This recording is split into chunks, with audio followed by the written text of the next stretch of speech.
మేము విశాఖపట్నం నుంచి వస్తున్నాం సార్. ఆ, ఆంధ్రప్రదేశ్ అంతా కూడా చంద్రబాబు నాయుడు గారు అయితేనే మన రాష్ట్రాన్ని రక్షించగలరు, మరి కాపాడగలరు అని మీరు గత ఎన్నికల్లో గత సంవత్సరం జూన్ 4వ తారీఖున 2024 ఆంధ్రప్రదేశ్ అంతా కూడా ఆయన మీద ఉన్న నమ్మకం మరి మన అందరం చూసాం. ఆంధ్రప్రదేశ్ చరిత్రలోనే మరి లేనటువంటి గొప్ప విజయాన్ని మనకు అందించారు. మరి ఆయన అయితేనే ఆయన అనుభవంతో మన రాష్ట్రాన్ని ముందుకు తీసుకెళ్లగలరు అనే నమ్మకం.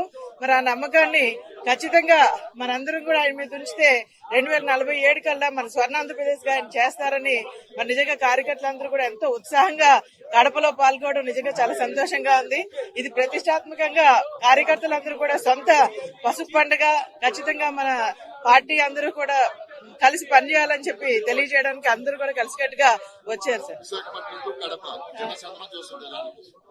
అసలు నిజంగా అడుగడుగునా ఉన్నారు సార్. మేము వస్తా ఉంటే దారిలో అంతా కూడా పసుపు జెండాలు ఎగురుతానే ఉన్నాయి.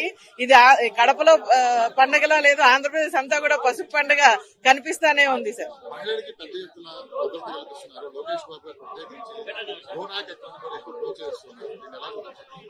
అంటే నిజంగా నిన్న లోకేష్ గారు మాట్లాడిన మాటలు కూడా చాలా బాగున్నాయి సార్.